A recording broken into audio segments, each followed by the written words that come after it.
నూతన పరచుము దేవా నీ కార్యములు నా ఎడల నూతన పరచుము దేవా నీ కార్యములు నా ఎడల సంవత్సరాలెన్నో జరుగుచున్నను నూతన పరచుము నా సమస్తము సంవత్సరాలెన్నో జరుగుచున్నను నూతన పరచుము నా సమస్తము పాతవి గతించిపోవును సమస్తం నూతనమగును నీలో ఉత్సహించుచు నీకై ఎదురు చూతును నూతన పరచుము దేవా నీ కార్యములు నా ఎడల నూతన పరచుము దేవా నీ కార్యములు నా ఎడల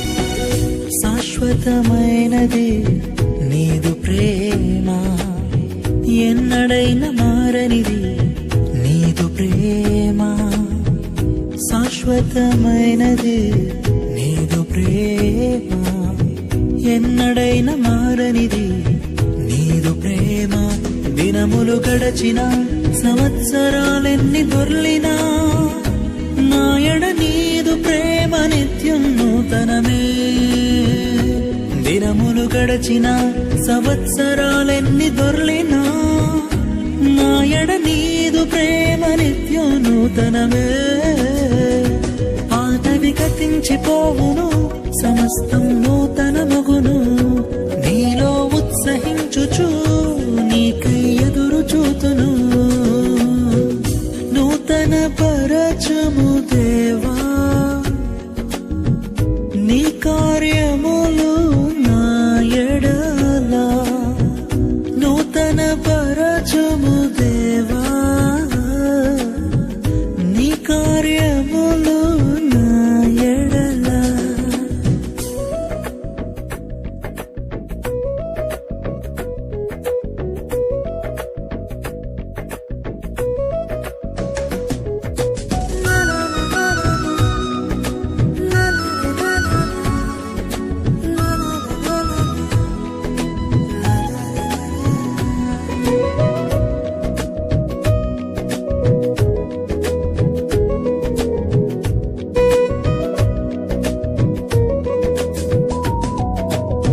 ప్రతి ఉదయం నీ వాత్సల్యముతో నన్ను ఎదుర్కొందువు నీదు కరుణతో ప్రతి ఉదయం నీ వాత్సల్యముతో నన్ను ఎదుర్కొందువు నీదు కరుణతో తరములలో ఇలా సంతోషకారణముగా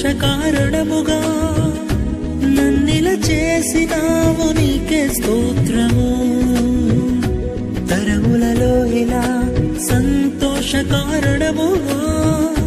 నన్నిలా చేసినావు నీకే స్తోత్రము పాతవి గతించిపోవును సమస్తం నూతనమగును నీలో ఉత్సహించుచు నీకై ఎదురు చూతును నూతన పరచుము దేవా నీ కార్యములు నా ఎడల నూతన పరచుము దేవా నీ కార్యములు నా ఎడల నన్ను నూతన పరచుము నా సమస్తము.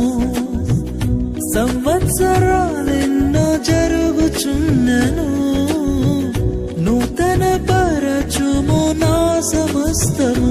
పాతవి గతించిపోవును సమస్తం నూతనమగును. నీలో ఉత్సహించుచు నీకై ఎదురు చూతును. పాతవి గతించిపోవును సమస్తం నూతనమగును. నీలో ఉత్సహించుచు నీకై ఎదురు చూతును.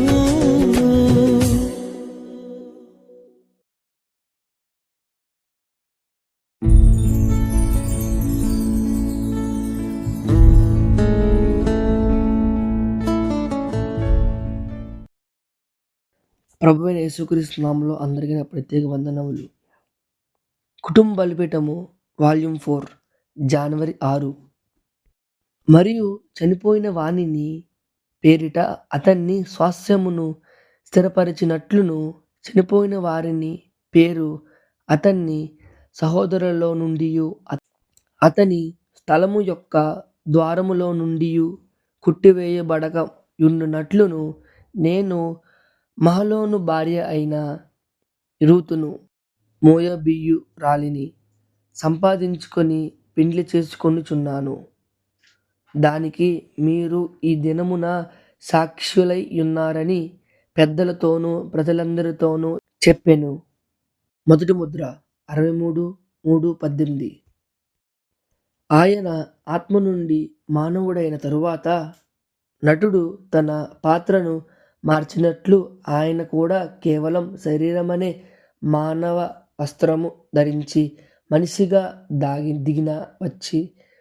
మనిషిగా దిగివచ్చి పుట్టి సమీప బంధువుడగు విమోచకునిగా తాను ముగించిన కార్యము మీద క్రీస్తు పనిచేయుచుండెను. ఆమేన్. దానియేలుకు గాబ్రియేలు ఇచ్చిన 6 సూచనలు అనేటి వర్తమానం 61:7-30. ఇప్పుడు ఆయన మన సమీప బంధువుడగు విమోచకుడని మరియు ఆయన అసలు యజమాని చేతులలో నుండి గ్రంథము తీసుకొనని విమోచన కోసం అదొక హక్కుపత్రం. మనము దాన్ని కనుగొన్నాం. ఏదెను తోటలో దేవుడు మరణానికి ప్రతిగా ప్రాణాన్ని కోరుకున్న చట్టపరమైన సారాంశం హక్కుపత్రం. అది అప్పుడు నీతిమంతుడగు యేసు దాన్ని కొరకు ప్రాణం పెట్టి హక్కుపత్రాన్ని తీసుకొని ముద్రలను పగలగొట్టి అందులో ఉన్న వాటిని బయలుపరచుటకు సమర్థుడయ్యను. ఆయనకు చెందిన మరియు ఆయన ప్రజలకు చెందిన స్వాస్థ్యమును అనుగ్రహించెను. నిత్యజీవము దానిని చేయుట ద్వారా ఆయన దానిని పొందుకొనెను. ఆ కల్వరి నొద్ద ఆయన తన సొంత ప్రాణము పెట్టెను. ఆమేన్. పరిశుద్ధాత్మ ద్వారా దానిని మనం మధ్య విభజించెను. ఆమేన్. ఆయన చేసిన దానిని ఆ మహాప్రేమను ఎవరు ఊహించలేరు. ఆమేన్. ఎడమ అన్నిటి వర్తమానము 63:3-17. ఆ గ్రంథపు చుట్టూ అక్కడ ఉంది. అది అక్కడ ఉందని మనకి తెలుసు. అది విమోచన అని మనకి తెలుసు. అది విమోచన అని మనము నమ్ముచున్నాము. యిర్మీయా ఇలా అన్నాడు, ఈ గ్రంథపు చుట్టను దాచాలి. మీరు దానిని అక్కడ చదువుతున్నప్పుడు అతడు దానిని అలా అనెను. అతడు దానిని మట్టి పాత్రలో కాపాడెను. చూసారా? అక్కడ కొద్దిసేపు నేను మాట్లాడగలిగిన చక్కని విషయమది. ఆ గ్రంథపు చుట్లను మట్టి పాత్రలో దాచారు. ఆ మట్టి పాత్ర ఒకనాడు శరీరము ధరించెను, చనిపోయి తిరిగి లేచి వెళ్ళి చెలించెను వరకు మట్టి పాత్రలో దాచాలి. మే చక్కని సంగతి, మంచిది. ఆమేన్. తిరిగి వచ్చుట మరియు సునాద సంవత్సరము అనేటి వర్తమానంలో 62:11-22. మీ పేర్లు గొర్రెపిల్ల జీవ గ్రంథములో ఉన్నవి. జగత్తు పునాది వేయబడక మునిపే అవి అక్కడ పెట్టబడినవి. దానిని ఏదీ తుడిచి వేయదు. నా గొర్రెలు నా స్వరము వినును. అవి అన్యుని ఎంతమాత్రము వెంబడించవు. అవును. ఎమెన్. ధనవంతుడైన సేవకుడు ఒక వ్యక్తి లోపలికి వచ్చి, సేవకుడా, మరి ధనవంతుడైన ఒక సహోదరుడిని కొన్నట్లయితే ఇప్పుడు సునాద సంవత్సరమందు ఆ సహోదరుడు తన రక్త సంబంధియగు విమోచకుని ద్వారా విమోచించబడవచ్చును మరియు విడుదల నొందవచ్చును. ఆమేన్. ఇక్కడ ఎంత చక్కని మాదిరిగా క్రీస్తు ఉన్నాడు. బంధకాలలో అక్కడ ఒక పరదేశి ఆ సంపన్న నగరాలకు అమ్మివేయబడ్డాడు. సంఘశాఖలు సిరులకు అమ్మివేయబడ్డాడు. అయితే అతడిని ఎరిగిన ఒక సమీప బంధువుడగు సహోదరుడు అక్కడున్నాడు. ఒక రాత్రి అక్కడ తన చంకలో బైబిల్ పెట్టుకొని అమ్మివేయబడిన ఒక వ్యక్తి వెంబడి వెళ్ళెను. ఎందుకనగా అతనిలో ఉన్నది అదే ఆత్మ. ఆమేన్. అతడును అదే కుటుంబంలో ఉంటాడు. ఆ గుంపులో నుండి పిలుచుటకు అతడు అక్కడికి వెళ్ళెను. అందుచేత అతడు ఒక సమీప బంధువుడగు విమోచకుడు. రూతు గ్రంథములో ఈ చిత్రకావ్యం ఎంత అద్భుతంగా వివరించబడింది. బోయజు సమీప బంధువుడగు విమోచకుని స్వాస్యాన్ని తీసుకొనుట ద్వారా అతడు క్రీస్తుకి ప్రాతినిధ్యం వహించాడు. ఆమేన్. పరలోకమందున మా తండ్రి, నీ నామం పరిశుద్ధపరచబడును గాక, నీ రాజ్యం వచ్చును గాక, నీ చిత్తం పరలోకమందు నెరవేరునట్లు భూమి యందును నెరవేరును గాక. మా అందరూ ఆహారం నేడు మాకు దయచేయము. మా రుణస్థులు మేము క్షమించిన ప్రకారములు రుణములు క్షమించుము. మమ్ములను శోధనలోకి తేక దుష్టులను తప్పించుము. ఎందుకనగా రాజ్యము, బలము, మహిమ నిరంతరము నీవై ఉన్నావు. ఆమేన్.